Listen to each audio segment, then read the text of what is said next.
Hello guys! Hello. This is for Capricorn. Capricorn, welcome dito sa aking channel, Kapalaran 888. Welcome. Alamin natin kung anong messages, vibration, gabay, energy para sa lahat ng Capricorn. So please comment down below if you resonated.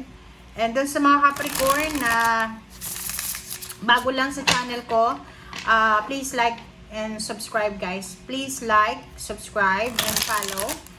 And lahat ng messages dito ay general siya. So, kailangan mong gamitin ang iyong intuition sa lahat ng messages na lalabas. Okay. First card natin is Six of Cups na reverse. This is for the Capricorn. Second is Hierophant. The Lovers. And next is Ace of Cups. Okay. So, sa 4 cards na yan, Capricorn, kung makikita mo, sinasabi ng bara sa'yo dito na posibleng yung iba sa inyo dyan, you have several plans, personal plans para sa sarili mo. It's either you're in a relationship or not. You're single or you're having a relationship, may ka-live-in, boyfriend, girlfriend. Sinasabi ng bara sa'yo na sa linggong ito, yung plano mo ay hindi kasama yung person mo. Yung Six of Cups dito, this is reverse. Sinasabi ng bara sa'yo dito na you need to move on daw. Okay? Hindi ko alam kung ano yung tawag dyan. Hindi ko alam kung anong nangyayari sa buhay mo, Capricorn. But you have grudges and resentments na ayaw mong kalimutan sa past. Yung parang iniisip mo na punong-puno ka ng galit, punong-puno ka ng hinanakit, punong-puno ka ng paghihigante. Hindi ko alam kung ano, but yung grudges and resentments mo, you are parang protected ng love life mo. Or parang sinasabi ng bara dito na, like for example, magkaaway kayo ng kapatid mo or ng magulang mo. Instead na sawayin ka ng karelasyon mo, ng asawa, boyfriend, girlfriend, or live-in, pinoproteksyonan ka pa. Kumbaga, pinupush ka pa. Wow. Meron din dito na isang babaeng Aquarius, babaeng Capricorn. Ang dalawa na to, hindi ko alam kung magkaibigan kayo or magkarelasyon. But, nagkakampihan kayong dalawa.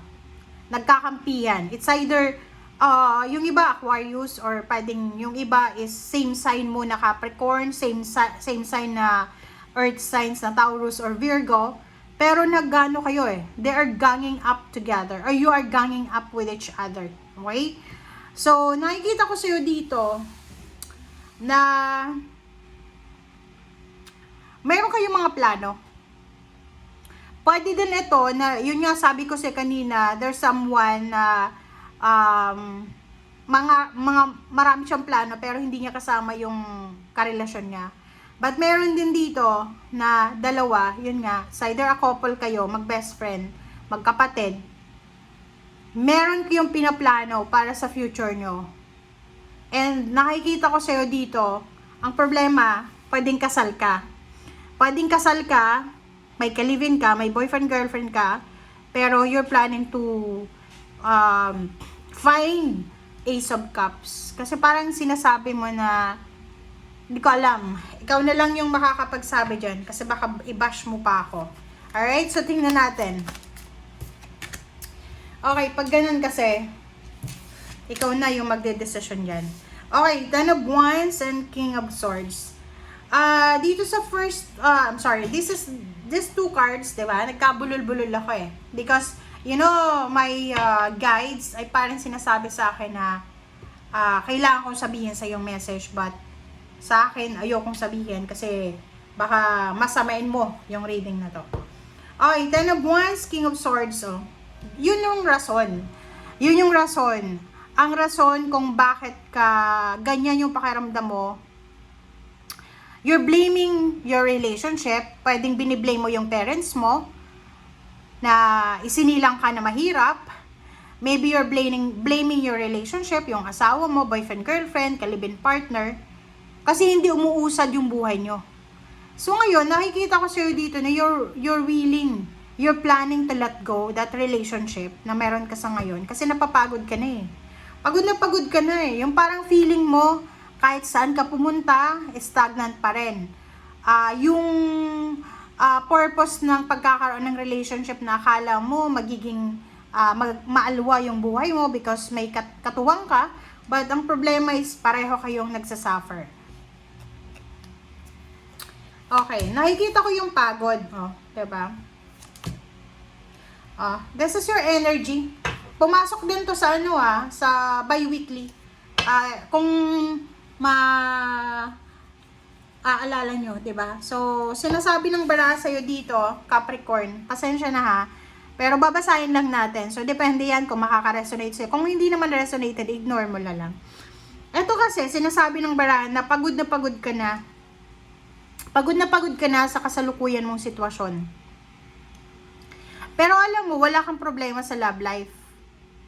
Siguro, naiisip mo yan na, may problema ako sa love life because yung karelasyon mo, it's either tamad, it's either wala siyang trabaho, or pwedeng hindi siya responsable in terms of financial.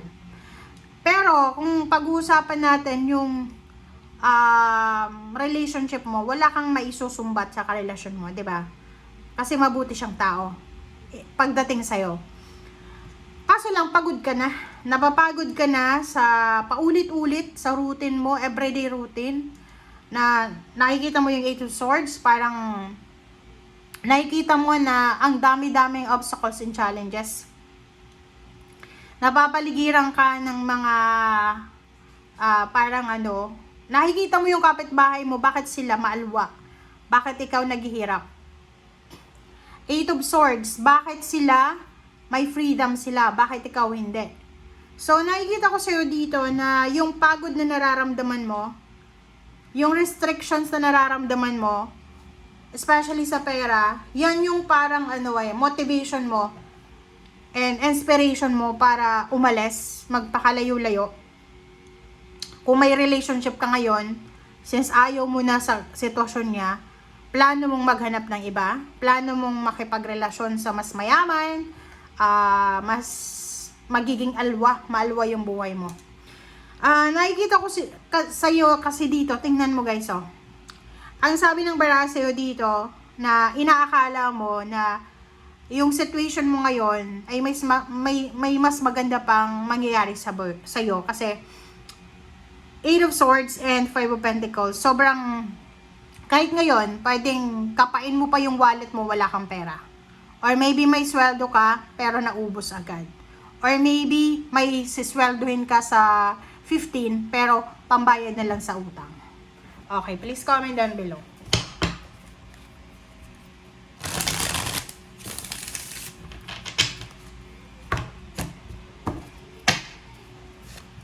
Okay, Seven of Fire.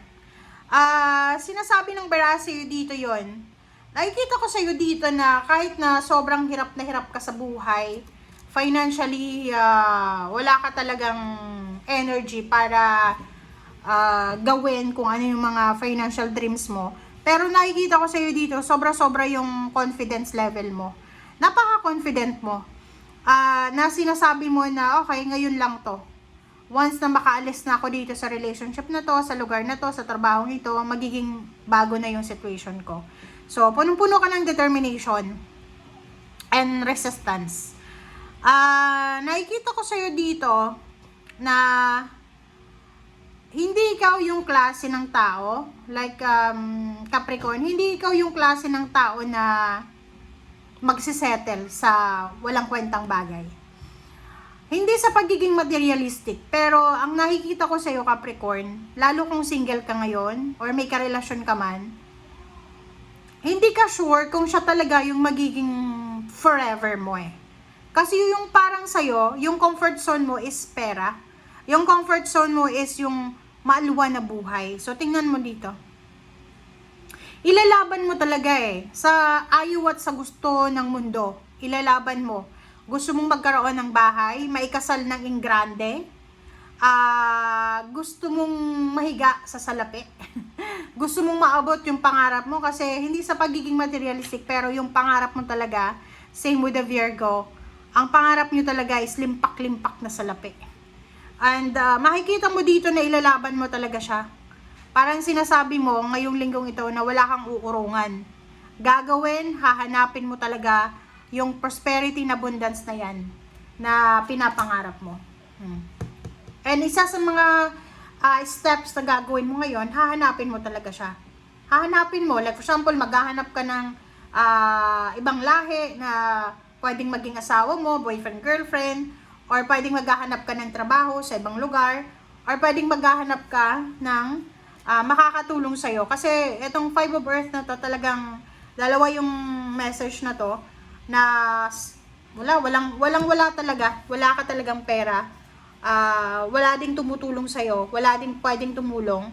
So, ang magagawa mo is umalis ka dyan sa comfort zone mo, hahanapin mo talaga kung saan ka nababagay. Yun yung energy na nakikita natin.